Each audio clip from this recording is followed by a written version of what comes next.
Vamos lá, meus irmãos, já oramos. Mais uma vez, graça e paz. Amém. Graça e paz a todos. Gil. Graça e paz. Joia, joia. Bom, nosso segundo dia de aula. Como é praxe, nós gravamos as nossas aulas para a nossa utilização, tanto dos alunos quanto futuramente dos demais alunos. Tá bom, meus irmãos? Então, bora lá no nosso segundo dia de aula? Vamos nessa. Vamos lá. Então, nós tínhamos mencionado semana passada e trabalhado um pouco sobre apresentando o programa da aula. Começamos trabalhando nos slides. Como temos bastante slides, vamos continuar trabalhando nele. Mas antes de mais nada, eu quero ler um versículo com vocês.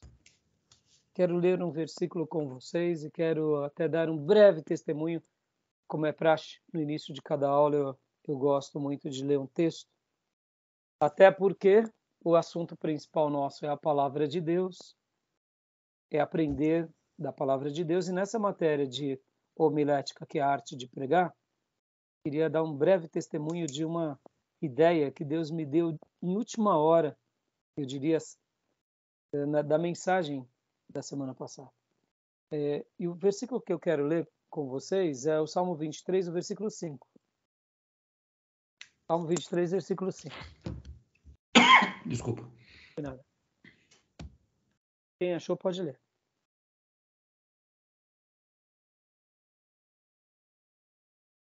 23:5. É.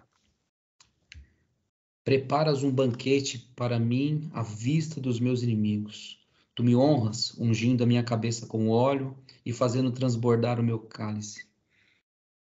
Maravilha, né? Esse texto é um texto magnífico, que no contexto do Salmo 23, o Senhor é meu pastor, nada me faltará, Ele vai me guiar às águas tranquilas, aos pastos verdejantes, mesmo que a gente passe, ainda que eu andasse pelo vale da sombra e da morte, não teríamos medo algum, porque a tua vara e o teu cajado estariam ali conosco, nos consolariam. E aí vem esse texto: preparas uma mesa na presença dos meus adversários.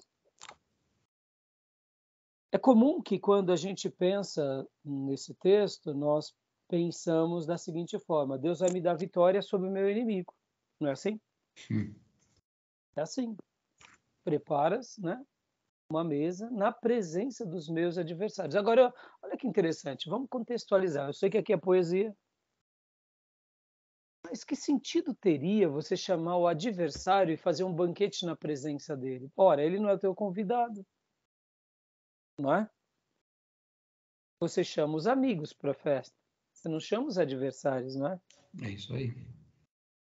Preparas um banquete na presença dos meus adversários, unge-me a cabeça com óleo, o meu cálice transborda, dando uma ideia de estarmos regalados e abundantes, prósperos diante do inimigo.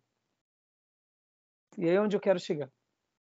Eu venho pregando uma série de mensagens em cima de 2 Samuel, do capítulo 15 ao capítulo 17. É aquela porção onde Saul tenta tirar o trono do seu pai. A história é bem conhecida. Davi foge, Davi ora, Davi chora, o povo chora. Pouquíssimas pessoas ajudam Davi. Mas dentro dessas poucas pessoas, acontece um episódio crucial. Qual é o episódio? 3 homens de Gileade, Barzilai e mais 2 amigos, e em especial Barzilai, que era um homem de Gileade muito rico, quando vê Davi, o povo de Davi, a família, os soldados chegando, eles preparam ali para Davi o quê?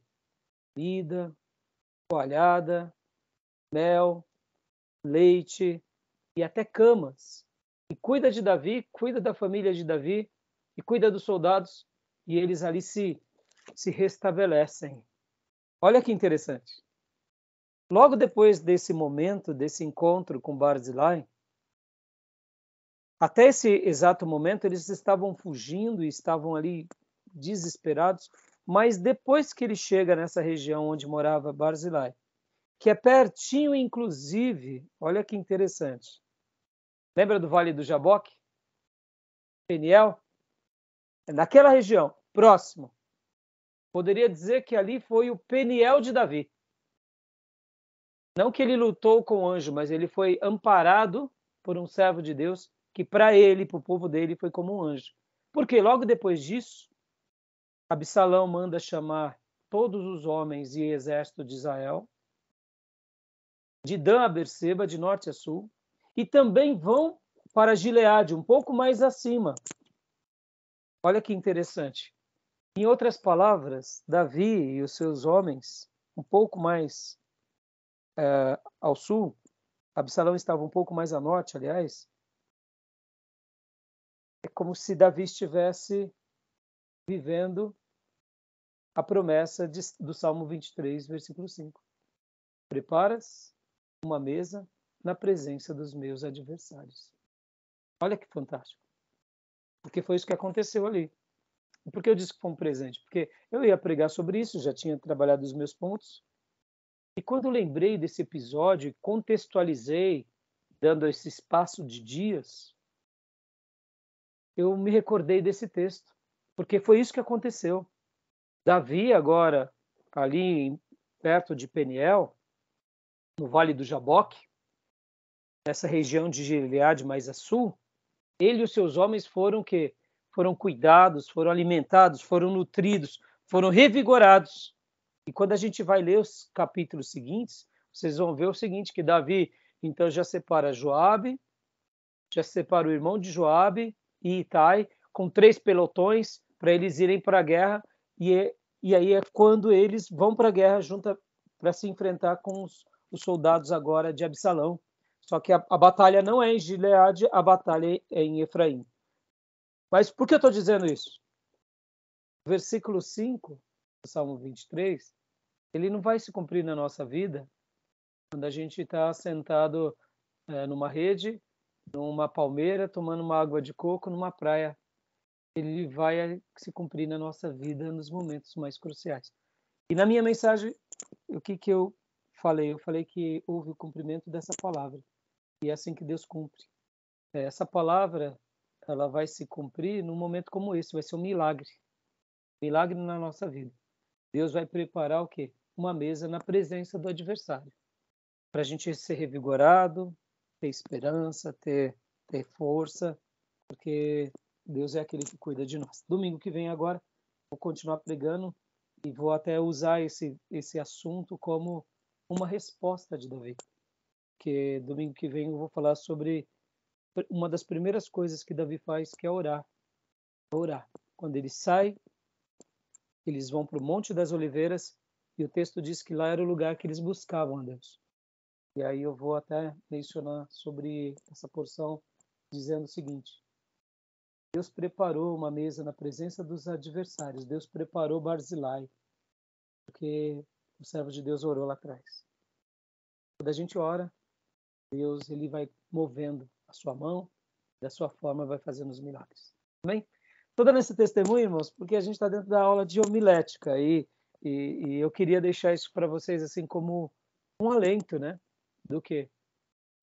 Daquilo que Deus pode estar fazendo na vida nossa, porque eu não tenho dúvida que foi uma graça, foi uma centelha de um presente de Deus para a mensagem de domingo.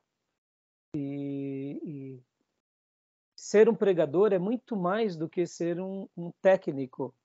Ser um pregador é estar sensível à voz de Deus, com ideias que, de repente, são novas. Por quê? Porque eu nunca tinha imaginado algo dessa semelhança.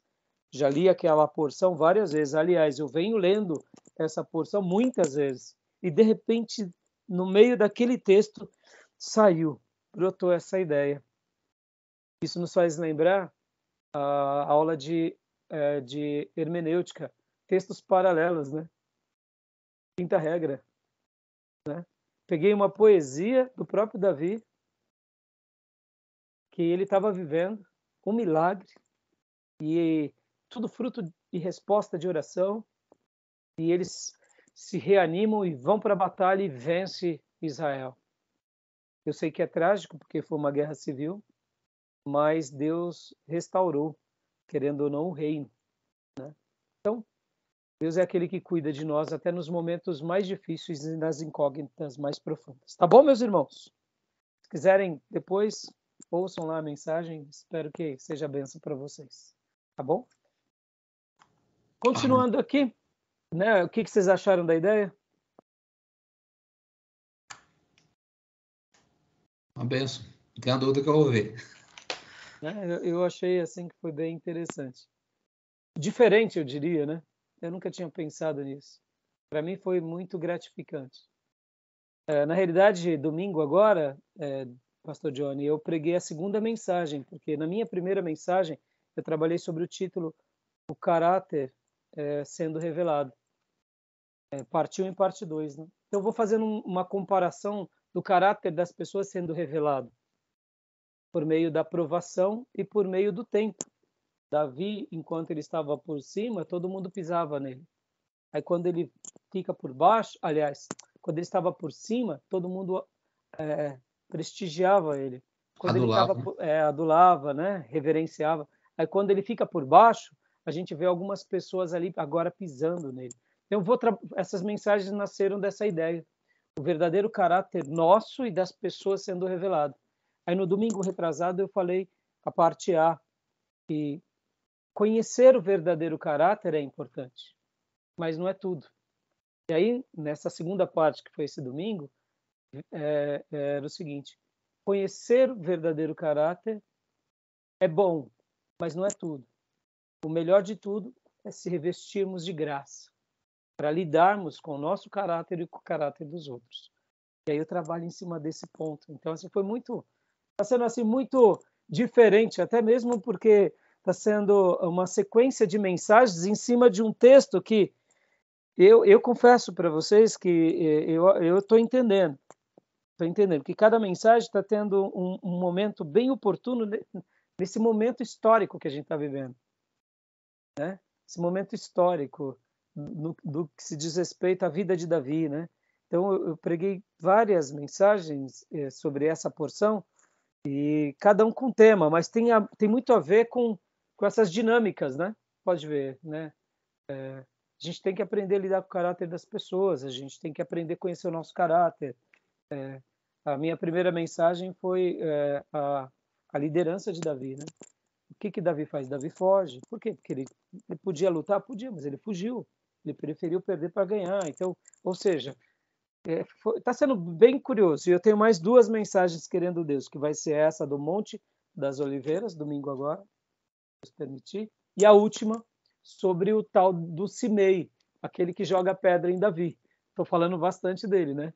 Então, a minha última mensagem vai ser de Simei, porque essa mensagem sacudiu muito a minha vida, mais muito, está me sacudindo ainda muito.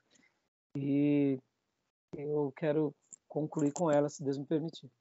Então, assim, está sendo bem, bem interessante. Sabe? E é gostoso isso, né? A dinâmica da pregação. Né? Então, você achou legal a ideia do Salmo, Gil?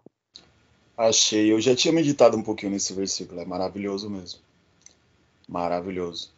Deus nos dá alegria mesmo em meio aos problemas e às dificuldades.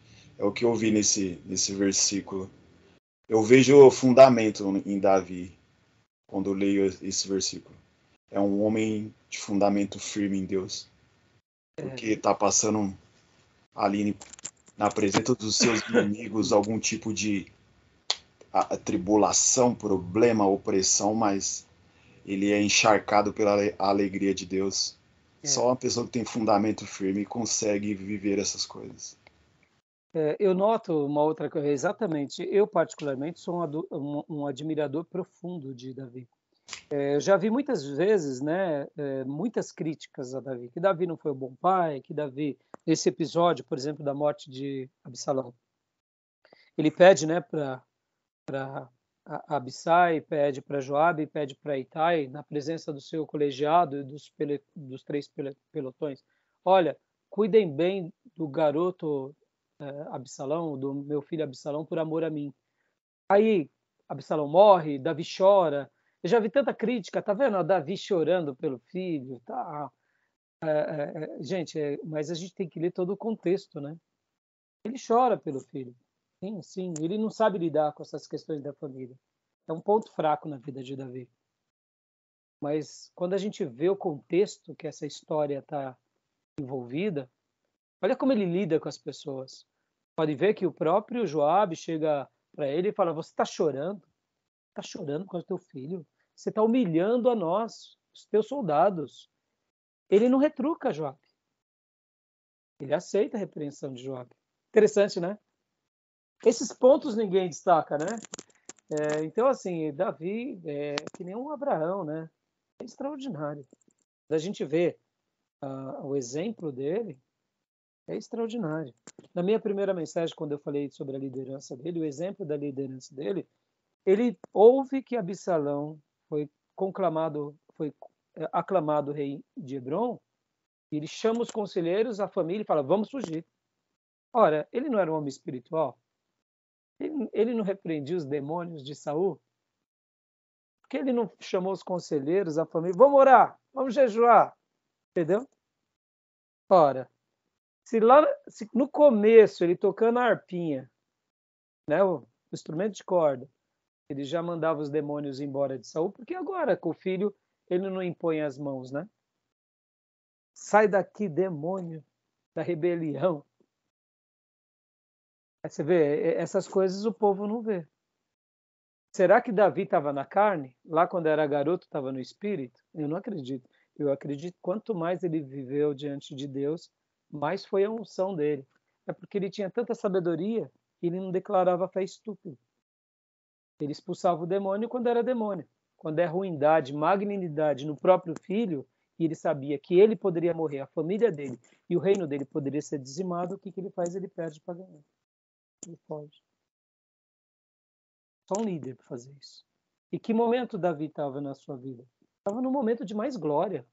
Quando a gente vê o fato, e a gente vai estudar um pouco, você vê que ele estava naqueles momentos de glória do reinado de Israel. Ele não estava no momento, sabe, no reino dividido, com problema, não, estava expansão. O reino estava expandindo, estava tudo dando certo. E de repente, tem isso. E ele prefere perder para ganhar.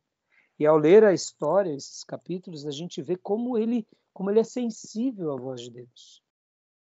Como ele vai sendo sensível. Ele ora em primeiro lugar e continua crendo em Deus, chora aos pés de Deus.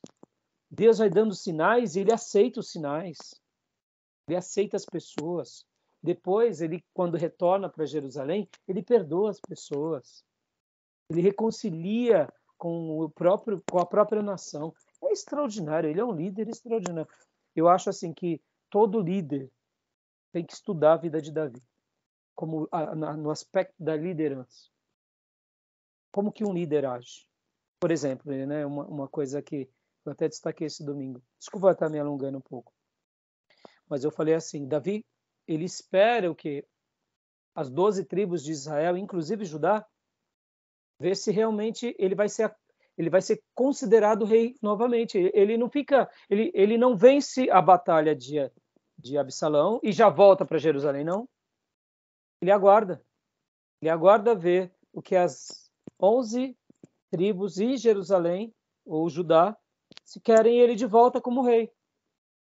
Aí ele nota que sim, então ele volta para o palácio. Que mensagem que isso nos ensina? Que um líder só tem realmente liderança significativa quando tem liderados que o querem como líder. Olha aí, ele era uma monarquia, ele poderia voltar, mas ele não se impõe, ele conquista. É extraordinário. Então, fica aqui, esses 20 minutos aqui para vocês, tá bom? Estudem e quando puderem, apreciem essa série de mensagens que vai enriquecer muito vocês, não tenho dúvida. Tá bom? Mas eu queria deixar esse texto aqui porque preparas uma mesa na presença dos meus adversários. Foi o vale do Jaboque de Davi, o Peniel de Davi, comendo. E quem cuidou dele? Um velhinho, Barzilai. Olha que fantástico. E ele aceitou. Ele aceitou. E o povo dele aceitou e se revigoraram. Foi por meio disso que eles foram para a batalha e venceram. Glória a Deus, né? Tá bom, meus irmãos? Vamos lá, então, agora nos slides. Nós paramos semana passada aqui dessa parte. Paramos aqui nos benefícios, lembra? A gente estava falando sobre os benefícios da pregação. Então, antes de mais nada, fizeram o trabalho que eu pedi?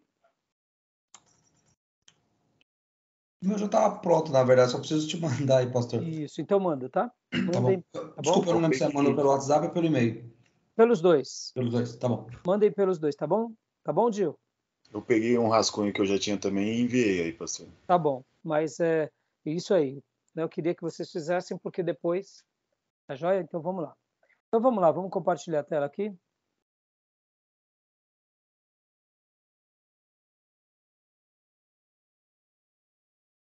Bom, falamos dos benefícios da homilética, que são interpretação bíblica, elucidação de textos bíblicos, raciocínio, coerência, segurança diante do público e público, né? Dando aquela ideia de que tipo de público que eu falo, né? Eloquência, dramatização, a persuasão, convicção, a crença, a escrita, dissertação, narração, conclusão lógica e o apelo eficaz. Então, semana passada terminamos aqui. E aqui, continuando ainda sobre o assunto, né, da homilética, vamos dar sequência lendo aqui. Princípios. Pode ler para nós, pastor Johnny ou Gil? Quem desejar, por favor. Posso começar, Gil? Beleza. Princípios. Primeiro, preparo. Tanto a preparação quanto a exposição são enriquecidas com o grau de conhecimento do pregador. Romanos 12:7 diz: o que ensina, esmere-se em fazê-lo. Eu amo essa expressão. Esmere-se em fazê-lo. Se vocês tiverem a My Bible, eu convido você a abrir ela agora aí, nesse texto de Romanos. Esmere-se em fazê-lo. O que vocês entendem sobre esse versículo?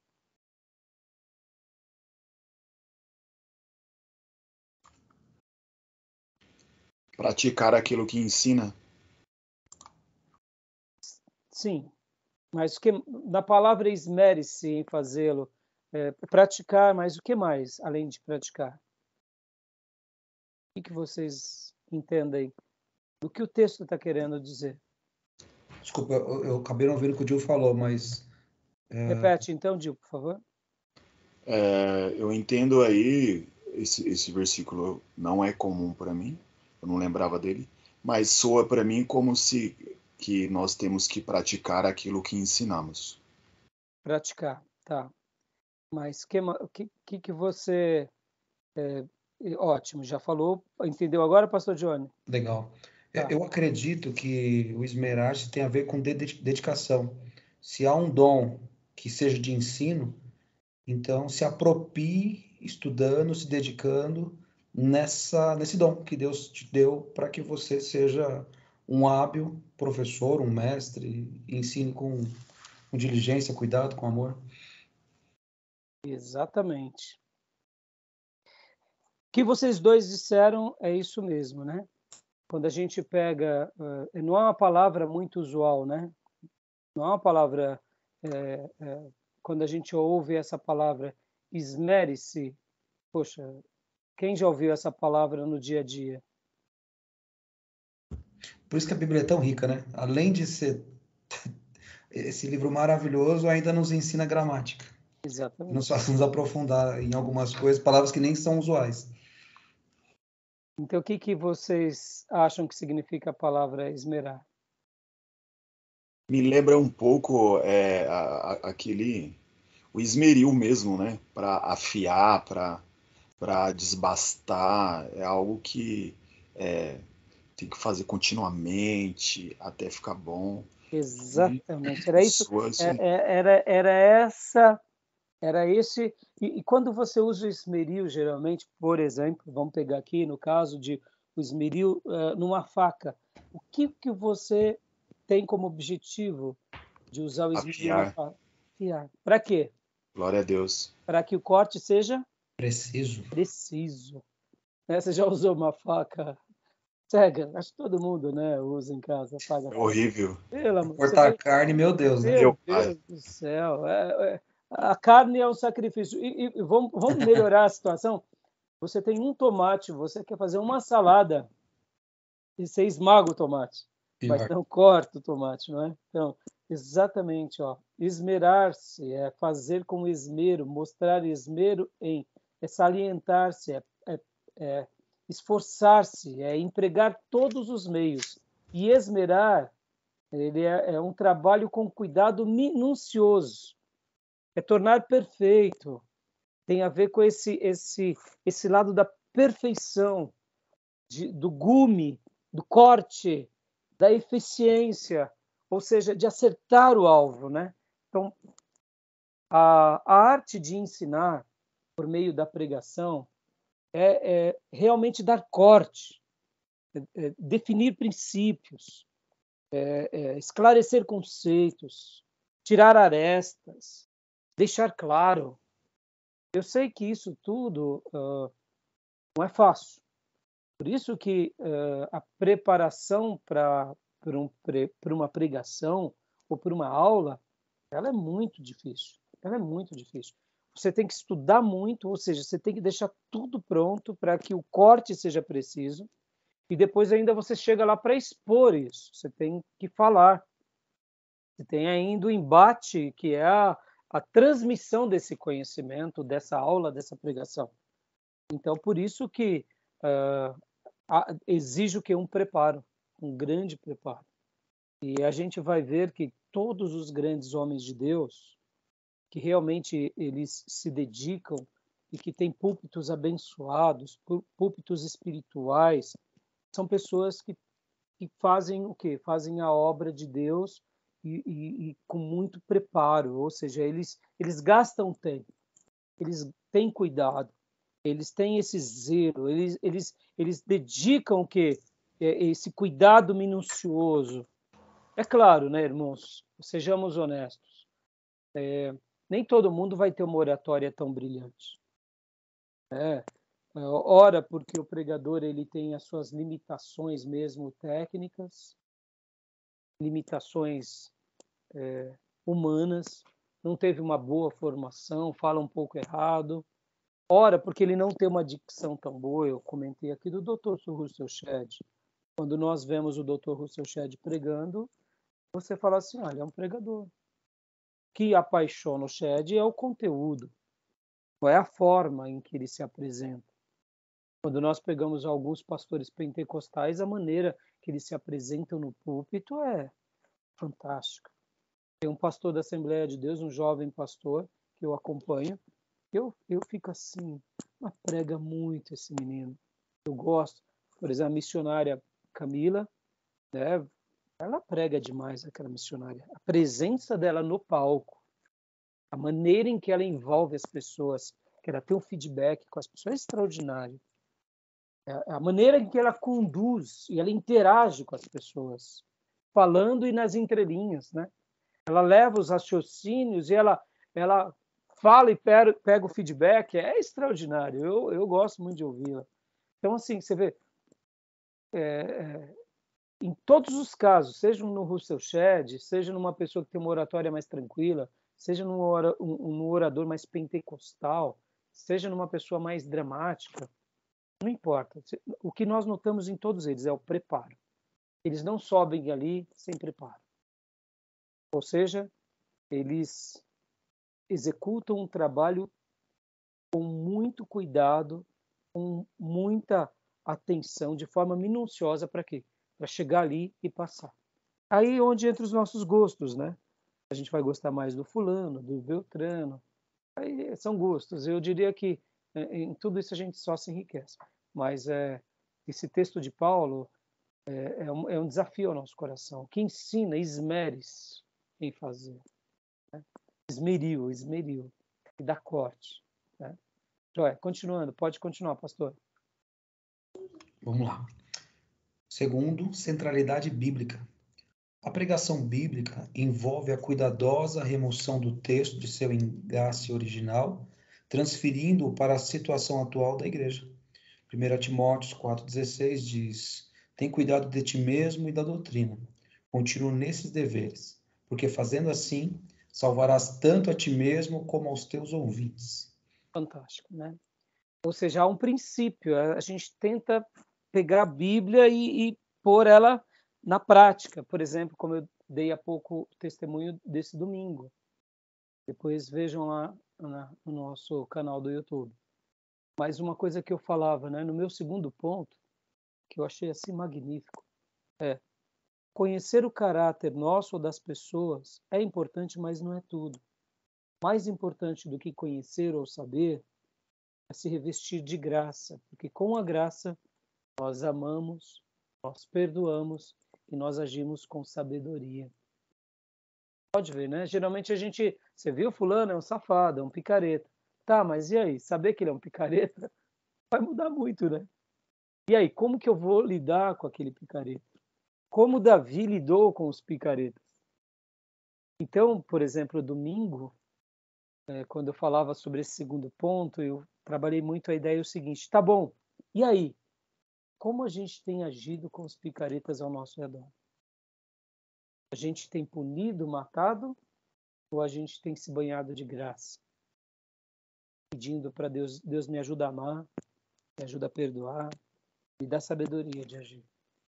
Você vê, a centralidade da Bíblia, pegando aquilo que Davi passou e tentando trazer nas suas devidas proporções. E claro que poderia ser não só Davi e outra pessoa, mas isso é importante, né? Podem ver que isso é importante. Esse é o grande ponto para nós. Como que a gente vai lidar com esses casos? Como que a gente vai tratar desses casos? E que é um grande problema nosso, né? Muitas vezes a gente acha que vai ser fácil, né? E não é fácil. É muito difícil. Pegar essa centralidade da Bíblia, né, a remoção do texto no seu engaste original, transferindo para a situação atual. E eu acho que foi forte essa ideia. Inclusive tinha um amigo meu do Pregão. Assistindo, né? E eu só vi depois, domingo à noite. Aí na segunda-feira eu até mandei uma mensagem para ele, Marcelo. Ô, Marcelo, você estava conosco no culto? Ele falou, de vez em quando eu cultuo com você, pastor. Eu falei, que honra. Eu falei, poxa, coloca lá que você está conosco, né, tal. E ele falou, olha, eu estou até agora com aquela palavra. E eu acho que o que marcou para muitos irmãos foi porque a gente está vivendo um momento de tanto ódio, revoltas legítimas ao Supremo, revoltas legítimas a esses que defendem o erro e políticos que não eram nem para estar sendo candidatos, na minha opinião. É uma das maiores vergonhas como democracia ver o Lula sendo candidato político. Ele jamais poderia. Só prova o grau de corrupção, de manipulação que o nosso país vive. É vexatório. Então, assim, isso cria em nós revolta, cria em nós indignação e ora cria ódio. Tá bom, e aí? Como que a gente vai lidar, né, com tudo isso de errado? Porque dá revolta, né? Deixa eu até mostrar para vocês aqui. Hoje eu participo de um grupo lá do mercado financeiro, dos irmãos. Jornaleiro é o nome, né? Aí eles colocaram uma foto, eu achei muito engraçado. De vez em quando aparece cada coisa, né? Mas essa foto vocês vão gostar. Eu vou publicar no grupo. Eu vou mandar para vocês, para não polemizar o nosso grupo de seminário. Mas eles colocavam o mapa do Brasil. E aí eles davam um novo nome para o mapa do Brasil. Aqui, ó. Dá para ver? Não dá para ver, pastor, tá pequeno. E agora? Eu não consigo ver. Não?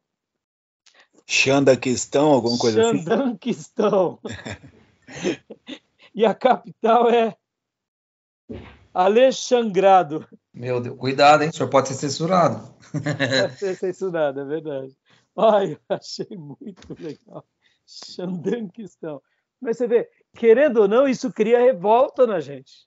E é inevitável, né? Vai ter revolta. E se a gente tomar cuidado, de revolta vira ódio. E aí a gente está dentro da igreja com ódio. Entendeu? Então, como Davi agiu com o filho, como Davi agiu com o exército, pegar literalmente a a remoção do texto no seu engaste original e transferir para a situação atual da igreja. Por isso que eu acho que a mensagem de domingo impactou. Vários irmãos mandaram depois mensagem para mim. Por quê? Porque a gente fica com tanta raiva e tanta indignação que a gente começa a ter ódio. E aí a gente esquece das virtudes cristãs. E como Davi agiu, por exemplo, não só com o seu filho, ele chora pelo filho, chora. Mas vem cá, ele não podia ter ficado com rancor das 11 tribos de Israel? Sim ou não? Todos eles ficaram do lado de Absalão, gente. Vamos lá, se fôssemos nós, você queria voltar a ser rei dessa nação? Entendeu? Você fala assim, povo ingrato, eu livro eles desde sempre dos inimigos, eles estão prósperos e agora meu filho causa uma rebelião e eles ficam do lado do meu filho. Vão para o campo de batalha, morrem 20.000 soldados. Davi dá uma demonstração de amor, de perdão, de reconciliação para o bem da nação. Fantástico. Então, por isso que eu acho que o ponto mais difícil na mensagem é essa centralidade. Pegar a essência e trazer. Nesse momento de tanta ira e revolta, assuntos como perdão estão meio em desuso, né? Agora o que está em uso é justiça, justiça, briga, espada. Então a gente tem que tomar cuidado, né, irmãos? Quer dizer, como é difícil. Se a gente não tomar cuidado, a gente vai para um extremo mesmo usando a Bíblia, né? E aí o Xandão que estão com a lei xangrado, aí a gente fica numa revolta só, né? Mas a minha oração é que Deus realmente opere. E Deus vai operar. Tudo isso está acontecendo. Sabe qual que eu vejo que é o grande propósito de Deus conosco? Criando uma pátria onde o povo se torne realmente patriota. Busque os seus interesses, a sua liberdade, os seus direitos. Isso tudo é muito bom. Tem um lado ruim, mas tem um lado muito bom, né? Então, é o que eu penso, tá? Joia, irmãos, vamos continuando aqui, né? Princípios, continua para nós, pastor. Legal. 3. Consideração da exegese hermenêutica. A pregação bíblica comece com a exegese do texto, em seguimento com a hermenêutica. Ou seja, você faz aquela interpretação do texto. Por exemplo, como a gente fez há pouco com esmerar-se, né? A gente entende o texto e depois a gente faz a hermenêutica, faz aquela interpretação. O que isso tem a ver com a nossa realidade? O que Deus quis ensinar, né? Então não tem como fugir. Continuando, por gentileza. Legal. 3.1. Exegese. O apoio é fazer uso do lexo, dicionário, né? Comentários, concordâncias e teologia. É sempre bom verificar a etimologia, que é a origem da palavra-chave do texto. Joia. Como eu já indiquei para vocês, eu gosto demais do que? Daquele da My Bible, porque na My Bible ela tem, como posso dizer, ela tem o grego, ela tem o dicionário de Strong, por ser digital facilita muito, você pode estar utilizando em qualquer lugar, não há necessidade de um tablet ou de um computador, né? Então eu recomendo que vocês usem muito a My Bible. Pastor, eu tenho aqui, mas eu de fato não sei manuseá-la. O senhor falou aí no original, né, no grego e tal. Não sei se é oportuno, mas... Eu vou gastar um tempo, uma hora então, pastor Johnny, ajudando vocês a configurar para vocês aprenderem a usar. Poxa, obrigado. Porque, olha, é magnífico. Antigamente, deixa eu até mostrar aqui para vocês, eu tinha por aqui, ali, ó, Bíblia Online, módulo avançado. Há muitos anos atrás eu comprei a Bíblia Online. E eu instalei no meu computador, então eu utilizava. Toda vez que eu queria consultar o grego e o hebraico, ao invés de eu pegar os livros, eu consultava direto ali na Bíblia Online. Mas depois dessas atualizações do Windows, ele não roda mais. Eu fiquei sem essa instrumentalidade e, graças a Deus, eu vi que tinha essa instrumentalidade aqui, My Bible. Ó, só para vocês terem uma ideia, não dá para ver, né? Não dá, tá bem pequeno. Então, mas ele abre o original, ele vai abrindo. Então, por exemplo, que nem o texto que lemos há pouco, né? Se ministério de Romanos 12, 6, 12, 7. Se ministério, dediquemo-nos ao ministério. Ou o que ensina, esmere-se no fazê-lo. Então, quando ele trata aqui, por exemplo, do ensino, olha só que interessante. Ele vem aqui, por exemplo, que ensina, né? Olha, ele põe dois termos, né? Didasco e didascalia. Didasco é a arte de ensinar. É uma forma, seria ensinar ou ensinar alguém. E didascalia seria uma construção de didasco, que é, além do ensino, ensinar alguém, mas dando aquela ideia de instrução, de doutrina, de preceitos, algo mais. Por isso que nas traduções, o que ensina, esmere-se em fazê-lo, dando essa ideia de fazer com excelência, fazer de forma minuciosa, fazer de forma perfeita. Por isso que na maioria das traduções coloca esmere-se dessa ideia, porque se você ensina, não ensine apenas superficialmente, mas seja excelente, seja minucioso na forma que você passe esse conhecimento. Pode ver, uma virtude do professor.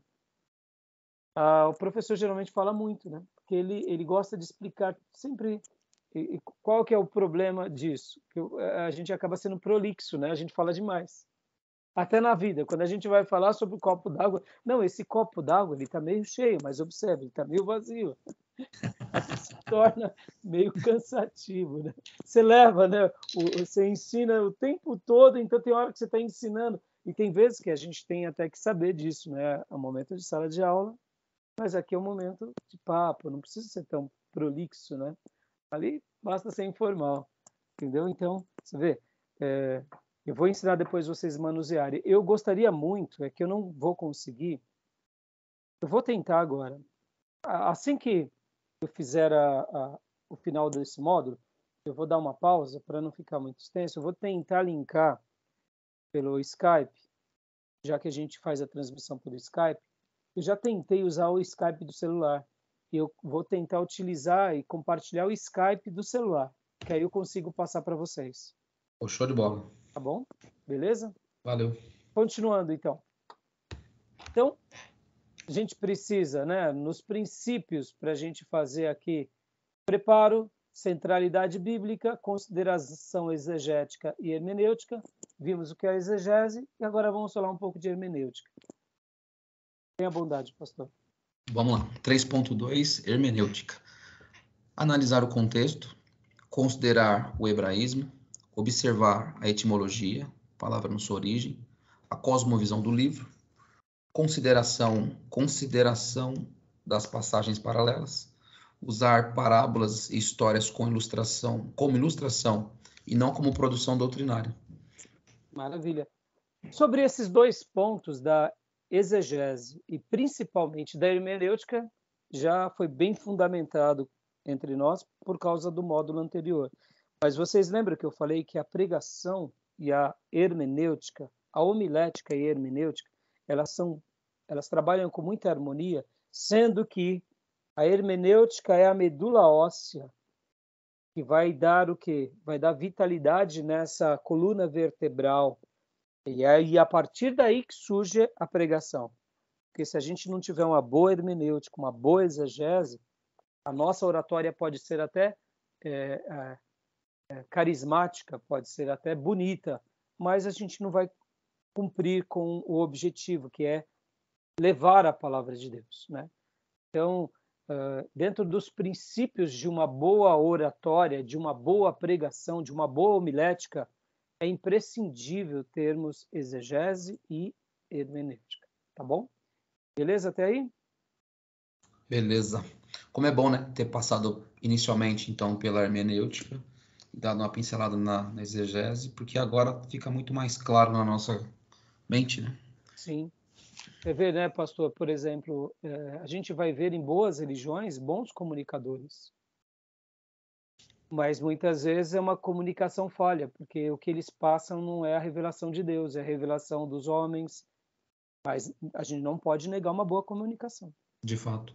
No livro do Brabus, né? Logo no comecinho, ele traz um ponto bem interessante, né? Porque quando ele fala da própria homilética, e ele está usando a retórica, na verdade, né? Que é o ponto inicial do diálogo dele. Ele chega a mencionar que nenhuma outra religião se apossou da retórica tal como o cristianismo.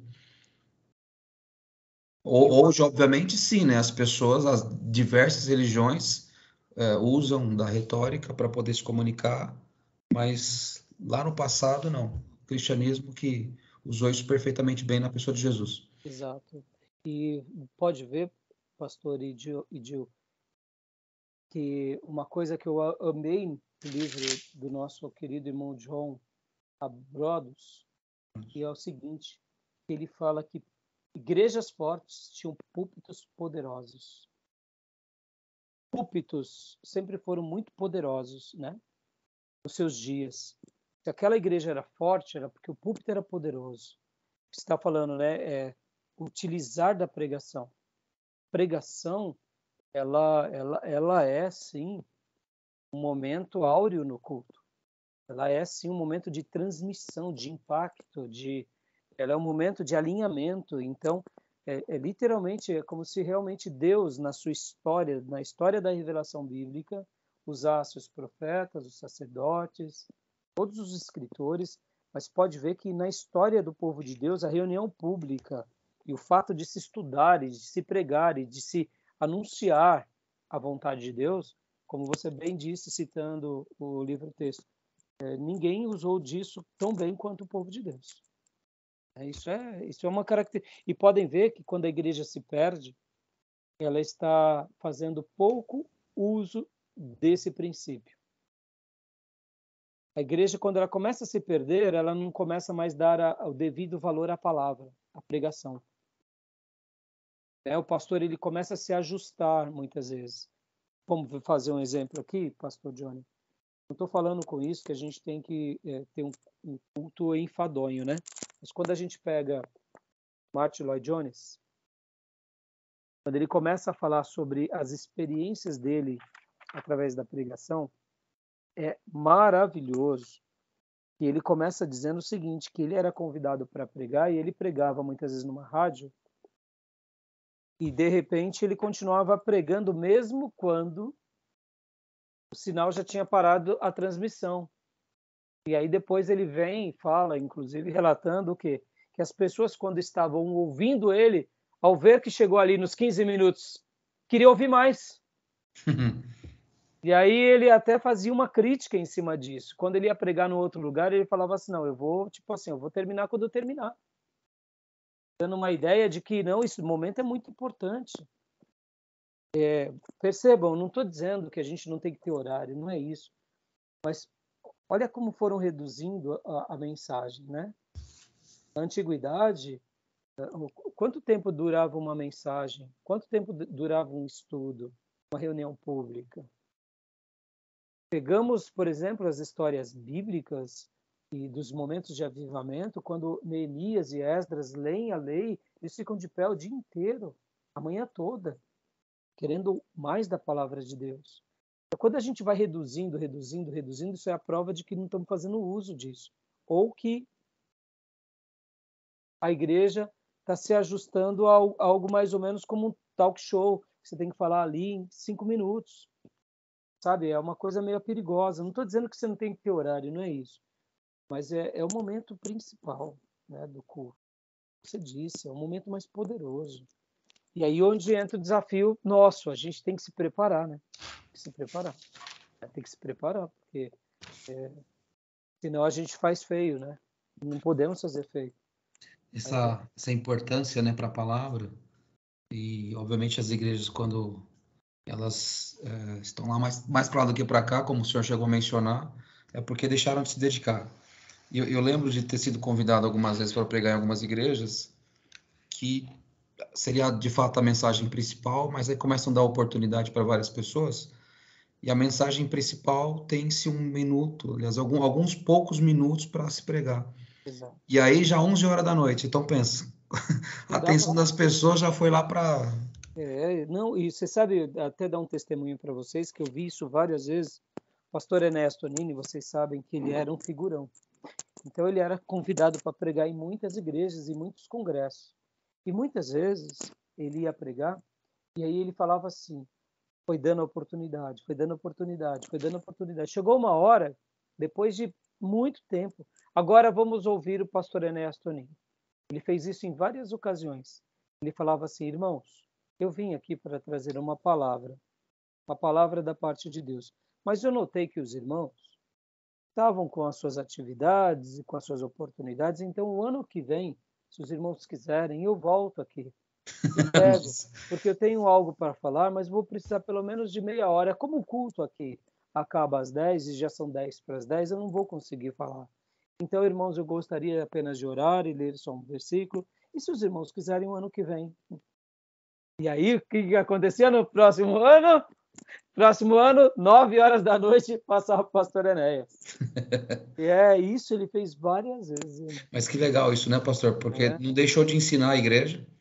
E aí, obviamente, elevou a importância do momento da palavra. Exato. E aqui fica para nós um desafio para que a gente nunca se permita, pastor Johnny, quanto que é mais ou menos o período da mensagem? É 40 minutos?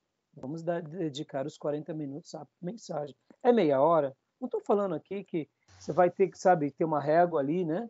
Existe um mito chamado mito de Procusto entre os gregos, que é bem interessante. Depois eu até explico para vocês. Você não vai por uma régua de medir, mas você tem que dar prioridade, né? Então essas questões elas são muito importantes e como você citou o livro-texto, ninguém fez uso disso como povo de Deus. É por isso que as outras religiões e até o mercado de trabalho usa da pregação, porque ela é uma ferramenta de comunicação poderosa que Deus deu como um presente ao seu povo. Então a gente não pode perder mesmo, né? Amém. Joia. Então, continuando aqui, agora o 4, olha que interessante, ó. Dentro dos princípios que a gente vem vendo sobre a questão de uma boa mensagem, nós temos o preparo, centralidade bíblica, consideração da exegese, da hermenêutica, e agora o 4 ponto, pode ler para nós. Revelação espiritual. Os princípios exegéticos e hermenêuticos devem ser apoio para as revelações. Eles não substituem o elemento revelado, pois estão em seu serviço. João 6,63, as palavras que eu vos tenho dito são espírito e são vida. Ou seja, nós precisamos estar sensíveis à voz de Deus com relação ao que Deus fala conosco, a maneira que nos comunicamos e principalmente nessa extração do verdadeiro significado daquilo que realmente é o espírito e a vida que Deus deixou para nós. Muitas vezes, é aí onde aqui, nesse ponto, a gente vê o quê? Precisamos ter o quê? Joelhos no chão. Como eu disse, não é dando spoiler, mas eu estou curtindo demais a mensagem de domingo agora. Eu estou assim felicíssimo. Por quê? Porque o que eu vou falar dessa mensagem, como eu já venho pregando há vários domingos, eu vou falar da importância do Monte das Oliveiras. Eu vou trabalhar na tese o seguinte, que o Monte das Oliveiras, nesse momento da vida de Davi, foi o Getsemane de Davi. Pode ver que o Getsemane é no Monte das Oliveiras, não é? Olha que fantástico. Exato. E eu vou trabalhar assim, dizendo, irmãos, eu vou ler 2 versículos, que é alguns versículos, não vou ler muitos, e vou começar a pontuar o seguinte, ó, tudo aconteceu na vida de Davi e do seu povo, porque eles foram para o Monte das Oliveiras. Fugiram para onde? Para o Monte das Oliveiras. Choraram onde? No Monte das Oliveiras. Clamaram a Deus, clamaram no Monte das Oliveiras. E por que fizeram isso? Aí Deus foi fazendo os milagres. Aí eu vou começar a apontar os milagres. Porque quando a gente lê o texto, parece que Barzilai só foi uma pessoa generosa. Não, não, não, não. Ele foi resposta de oração. O Sai, que foi lá confundir os conselhos de Aitofel, parece que foi só uma pessoa aliada a Davi. Ele era aliado a Davi, ele era conselheiro. Mas ele foi mais do que aliado de Davi, ele foi resposta de oração. Itai, que é um outro geteu, que se une a Davi, parece que ele só foi mais um homem de uma outra nação que se une a Davi e que depois ele toma conta de um pelotão de Davi. É verdade. Depois que eles estão lá na região de Barzilai, em Gileade, ali perto do Peniel, no Vale do Jaboque, naquela região, parece que depois que eles são restabelecidos, Itai só vai ser mais um líder de um pelotão ao lado de Joabe e de Abissai. Mas não, não, não. Itai foi resposta do Monte das Oliveiras. Olha que fantástico. Olha que fantástico. Tudo começa quando a gente bota o nosso joelho no chão. E aí eu vou concluir falando o seguinte, que a grande batalha de Davi ele venceu nos joelhos, porque ele começou lutando com os joelhos. Isso é o quê? É extrair, e aí talvez você fale, pastor, eu estou sorrindo, porque está tudo ali no texto, e a gente só não consegue ver, porque a gente passa os olhos, né? Então, nesse ponto que é o quê? As palavras que eu vos tenho dito são espírito e são vida, dando essa ideia, né? O que eu estou resgatando nessa mensagem? Eu estou resgatando que aquela liderança poderosa de Davi, que a vitória de Davi, o restabelecimento do trono, tudo aconteceu porque Davi, em primeiro lugar, foi orar a Deus, juntamente com a sua família, juntamente com os seus soldados. Sem oração, talvez nada disso tinha sido concretizado. E aí a gente pega agora, por exemplo, um momento como esse que a gente está falando. A gente sabe da importância da oração e a gente não pode desprezar a oração.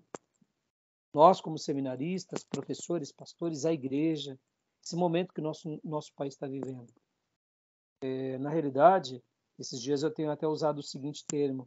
Muitos estão querendo fazer para o Bolsonaro boca de urna. Não, a gente não precisa fazer boca de urna, a gente precisa fazer boca no pó. É o que a gente precisa fazer, é boca no pó. Seja com Bolsonaro ou não seja com Bolsonaro, é boca no pó, para Deus intervir. E a minha oração tem sido, Senhor, frustra o conselho dos ímpios, sejam quem eles forem, onde eles estiverem. Né? Porque a gente não sabe. É uma nação que está em jogo, né? Então, tudo começa com oração. E quando a gente lembra da importância da oração, isso é maravilhoso, né? Nosso coração se aquieta. Você vê? E o que é isso numa mensagem? É uma revelação espiritual. Não porque eu estou tendo uma revelação. Eu estou sendo iluminado na revelação. Deixa eu ensinar um termo técnico aqui para vocês. O que eu acabo de falar, eu poderia dizer que isso é uma revelação, né? Não, isso não é a revelação. A revelação está aqui, ó. Gênesis e Apocalipse. Paulo em Efésios diz que Deus ilumine o nosso coração nele e na palavra dele. Ou seja, o que nós temos hoje não é uma revelação da revelação. Nós temos uma iluminação na revelação. Tá bom? Eu estou sendo iluminado por essa revelação. Já foi revelado. Se eu estou tendo uma nova revelação, então a minha revelação pode se unir a essa revelação. Isso não é verdade, porque essa revelação já foi fechada. Nós usamos de forma corriqueira o termo Deus me deu uma revelação, mas tecnicamente não é, tá bom? Então, seminaristas, por favor, tá? Agora, se vocês verem o pastor Rai de vez em quando também falar, irmãos, isso daqui foi uma revelação, é o calor da oratória, tá? Sabe, na hora lá é iluminação, a palavra é iluminação, entendeu? É iluminação. Deixa eu falar uma coisa para vocês. Domingo, por exemplo. No púlpito, Deus me deu um presente. Me deu um presente no púlpito. É o que Martin Lloyd Jones fala. E quando vem as inspirações no púlpito, são os presentes de Deus. Bom, eu vou encerrar a gravação aqui e vou falar qual foi o presente, porque já deu o horário, tá bom? Beleza? Joia. interromper aqui. Então, tudo bem? Querem tirar alguma dúvida? Quer falar alguma coisa? Não? Tranquilo? Não, Não, tranquilo. tranquilo. Vou encerrar aqui.